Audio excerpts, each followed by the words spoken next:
For the first 20 years of our lives, we are in constant learning mode and we have someone to help us learn. I think that's a really big key thing.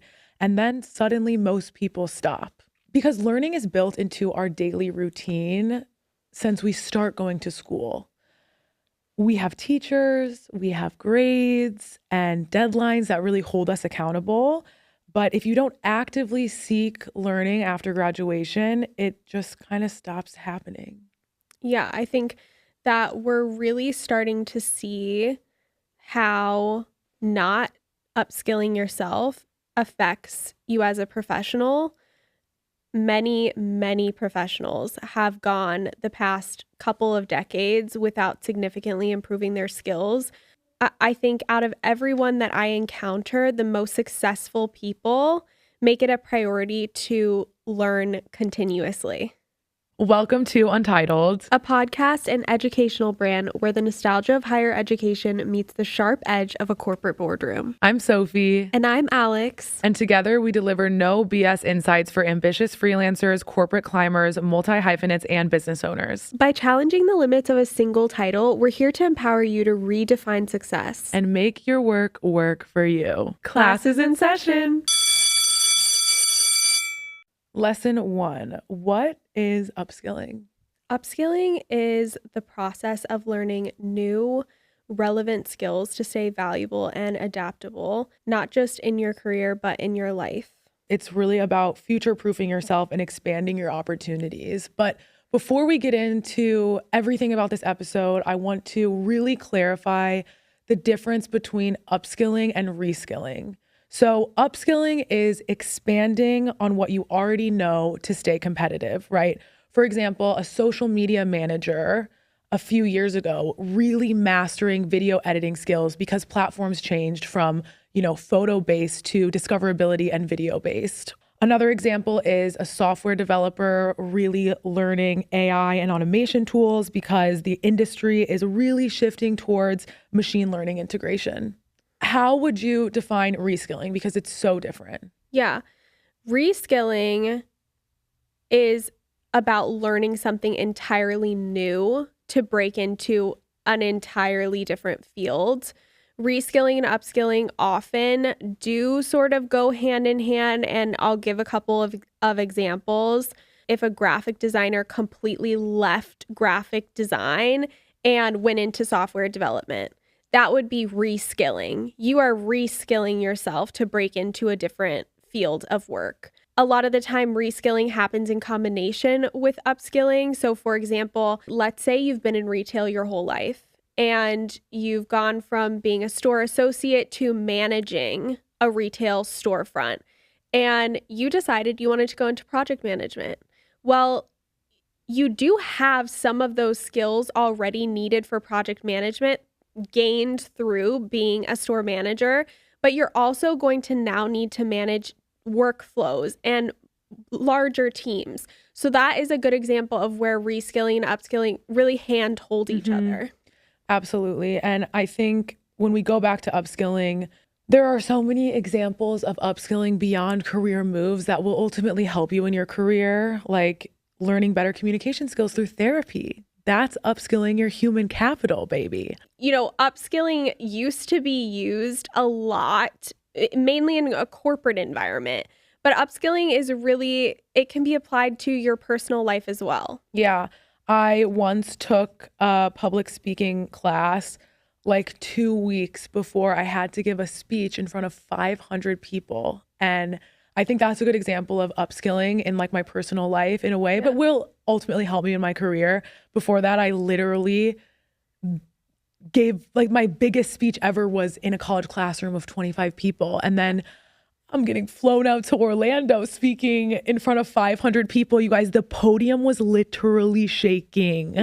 I was so nervous, but taking a class to help prepare yourself for something is another really great example of upskilling. Yeah. And I think at the essence, upskilling is continuous learning. That's all it is, whether in your personal life or your professional life. And that takes us to lesson 2. Continuous learning is a non-negotiable to staying relevant and credible now more than ever before. So this is going to sound a little bit dramatic, but I am a little bit dramatic. I truly believe that upskilling is a survival skill. I work in social media marketing and I work with a lot of people in digital, and even people that have been in digital for the past 25 years. The huge difference between digital 25 years ago and digital now is insane. It's Yeah. really insane. And those same people have coworkers that they've worked with in the past that really fell out of their industry because they couldn't keep up and continue learning. Companies like Google, Tesla, and IBM are no longer really requiring degrees for many roles, and instead just hiring based on skills, portfolios, showing what impact you can actually make for the company. Soft skills like adaptability, emotional intelligence, those are becoming just as valuable as hard skills in the workplace. And that's because technology is, at this moment in time, it's advancing at an unprecedented pace. I mean, we're seeing that with AI. Hard skills, a lot of the time, they're the fastest to become outdated. You know, when social media first emerged, traditional marketers who did not adapt to these digital strategies were quickly replaced by those who did. If you see the people in 2010 who really adapted to social media, they're now industry leaders, while the people who were a little bit hesitant to start social media, now they're struggling to stay relevant. Yeah. I think that's a really good example of this. Continuous learning is just king. And just to do a little check to see if you are really evolving with the times and continuous learning is something that is really important to you, is to catch yourself if you're saying things along the line of, I'm not good with X. I mean, I hear this every single day as a freelance marketer. I'm not good with social media. I'm not good with design. I'm not good with that stuff. If that is a mentality that you have, you are not living with the intention of continually learning. And that's okay. We just need to shift that if you want to really continue to grow and you want to sort of eject from that fixed mindset and shift into a growth mindset.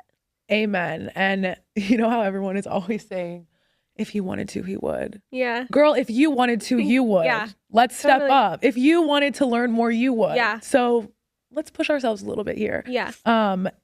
Talking about asking yourself questions, I think a lot of listeners might feel, okay, how do I even start upskilling, right? And you're like, oh what God, should I gotta do this now. Yeah, like what should I even ask myself?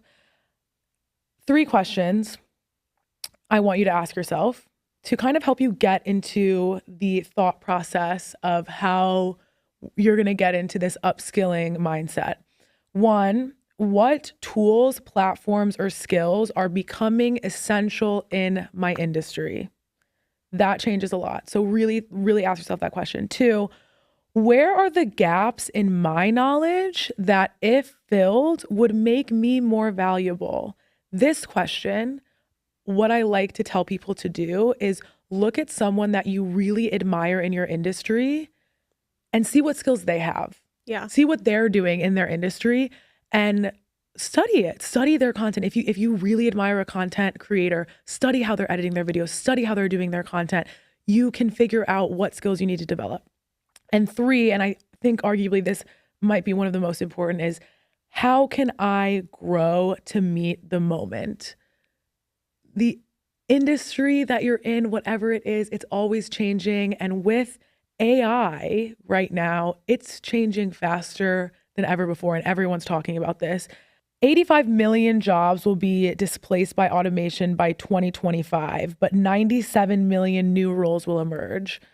AI is the biggest upskilling opportunity right now. And I will say it a million times, AI is not going to take your job, but the people who know how to use it will. Lesson number 3, the moment you think you know everything, you stop growing.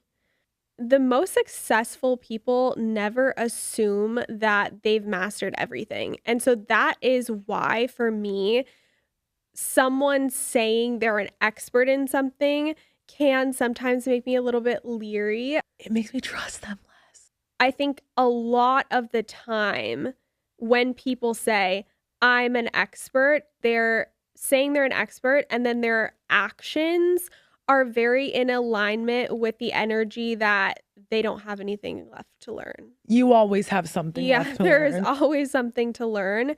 And I also think sometimes that is very associated with a fixed mindset of thinking that you've learned everything that you can. I never had a formal design education. I dropped out of high school. I don't have a college degree. And for me, upskilling and reskilling were my only ways forward in my career. I want you guys to know that Alex is literally one of the smartest people I've ever met in my entire life. And when she said she dropped out of high school, No, I mean, I think I had no other option. I was upskilling and reskilling before I even knew what that meant. I was like, oh shit, I got to do this. So everything that I know now, I had to teach myself by seeking out those skills and learning as I went. And a huge part of that was putting myself in positions that were really uncomfortable, raising my hand, not in the classroom, to do things that I had zero experience doing. And a positive side effect of that was being forced to keep a beginner's mindset. As adults, I think we really get uncomfortable with being seen as inexperienced. And we naturally do stick to things that we know. I think it's sort of a protection of ourself and of our ego. And I'm going to say this, if your intention is to upskill yourself or reskill yourself, you have to get rid of the ego. Okay, lesson number 4, you don't get better by reading about something, babes. You get better by doing it.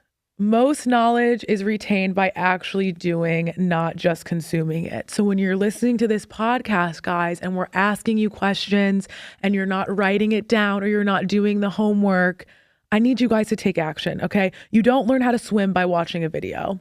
You have to get in the water. You don't master a business by taking an MBA course. I don't care how much education you can get on business administration. You learn by actually running a business and figuring out what actually works. It's always testing and iteration, right? I would say I'm a good artist, but last year I really wanted to upskill myself in my artistry. I do a lot of design work, and I've been designing for half a decade now, but there is always more to learn. And when you are reading something or when you are listening to something, you really are only retaining like 10% of that. By putting yourself in a situation where you are forced to take that action and do it, that is really where you're going to see the difference in your skill improvement and your skill expansion. So when I enrolled in this art course, I was forced to be in a room where somebody was giving me feedback on my work. I was not used to that.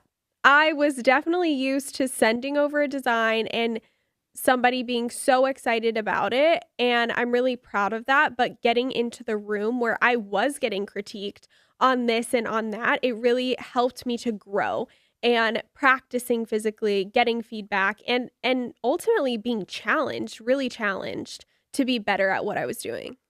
Lesson number 5, the fastest way to build trust is to show your audience that you're learning. If you are a business owner, a freelancer, a creator, sharing your upskilling journey is actually a really powerful marketing strategy. And documenting your learning journey is one of the most underrated ways to build credibility. An example that I think is really prime for this is Ballerina Farm. If you don't know, Hannah and Daniel, they're first-gen farmers, and they have really succeeded by documenting their entire process. And through that, they've built a massive audience that also really trusts them in what they're doing. They recently just did a cookery intensive in Ireland, I believe. It was 12 weeks. They moved their entire family over there. And through this entire process of them going to cookery school, by the way, they have so many children. I've like lost count. So that's huge. They just took all their kids over an ocean. They've been working as beginners. They've been working as beginners for 12 weeks. And something that you see in the comments is really their audience appreciating that they are constantly trying to strengthen their output in their business. It's not performative. Right. It's not performative. It's not performative. What they're doing is not performative. It's a natural way of building that trust and that credibility in what they are going to produce. And ultimately, I mean, if you know Ballerina Farms and like everything that they've done, it only strengthens their experience in their own business, even outside of what they'll do. And just really giving your audience a look into what you really are doing to improve yourself, to show up better for your consumers. An example of this that I just recently saw, I'm obsessed with this example. Kendrick Lamar started taking psychology courses to improve his songwriting. That is upskilling. Yeah. There are videos of him at UCLA in class, in psychology class. And I'm a Kendrick Lamar lover. I also love Drake. So it's kind of, it's kind of hard. But I think Ballerina Farm is such an amazing example. But you also see it in pop culture. Yeah. These really successful artists do the same thing. And if you want to be successful, you need to figure out what skills you need in your industry to make you more valuable. Get a pen and paper out right now, okay? Really ask yourself who you admire in your industry. Write down what skills they have. Study what they're doing. Find 2 to 3 people in your field like this. Find the people that you really admire and really dissect what makes them great and add those skills to your learning plan. That is where you can start with upskilling if you don't know where to start. Okay, lesson number 6 is the key to upskilling is making it a habit. Even for Untitled, we are constantly learning and upskilling. Sophie and I, when we started this entire journey, we went into it very naive, first of all. Yeah. Very naive. We started it without having it all figured out, babe. We're gonna have a podcast. If you missed the first episode, go listen to that. But since starting, we've really recognized how important it is that we are upskilling ourselves in the skills that help us sit here. And one of those things is to commit to study sessions. Every single day, Sophie and I are really intentionally taking out 30 minutes to an hour a day to study. And for me personally, that's really created this like ritual for upskilling. And I mean, ways to help you make that routine more successful is making the tools that you need much more accessible. So to study, I knew I was going to need so many books. What did I do? I got a library card. That made it so much more accessible for me to get those books and be able to study on a daily basis. I really do a lot better when I'm comfy and cozy. So I get my books and I cuddle up in bed and I drink a fun drink, and that is my routine. And as humans, we really thrive on routines. So if you can create a routine in which you are upskilling on a daily basis or a consistent basis, I think that really will be a game changer. It can be easier if you practice it with habit stacking. I know when we first started talking about this, you're like, I don't even know when I'm going to find the time. And you were like, okay, I'm switching. I'm not listening to music anymore on my morning walks. You told me that. Yeah. You're like, I'm listening to audiobooks on my walks because I have to figure out when to fit this study time in. And I thought that was such a great point because it can be overwhelming when you're trying to upskill and you have a whole life outside and you're trying to, you're committed to a lot of different things. How can you integrate upskilling into a daily practice that isn't going to overwhelm you, because if it's going to overwhelm you, you're not going to do it. You're treating it like fitness or money management. It needs to become ingrained in your lifestyle. When you do start to upskill, there is discomfort in doing something that maybe you haven't done before. And pushing past it, you're not doing it wrong. And we'll leave you with this final thought. I loved this episode, Alex. I think that upskilling is something that people really need to talk about more, and not just in this corporate-y context. Like, it's so much more than that. We are in the most opportunity-filled era ever. And are you taking advantage of it? If you made it this far, we hope this episode left you feeling empowered, not overwhelmed, because staying competitive doesn't mean sprinting at all times. It means evolving with intention. And the people who are going to win long-term are not the ones who already know everything. They're the ones who are committed to learning what they don't. So we put together a free homework resource. It's linked right in the show notes. You'll find 5 quick multiple choice questions to check in on what stuck, a guided reflection to help you identify which skill you should start developing next, and a 2-part skill assessment to help you map where you are and where you want to be. You'll also get to choose your own put it into practice challenge, whether that's scheduling your first study session, researching learning opportunities, or reaching out to someone who could really support your growth. This is not about changing your whole life in a week. It's about building momentum, showing your audience that you are a learner, and proving to yourself that you are adaptable, because that is what makes you valuable. Thank you for coming to class. We loved this conversation, and there's still so much more to say on upskilling. Don't be surprised if we run it back for a part 2. Until then, keep showing up, keep learning, and keep betting on your future self. You're already ahead of the game just by pressing play here.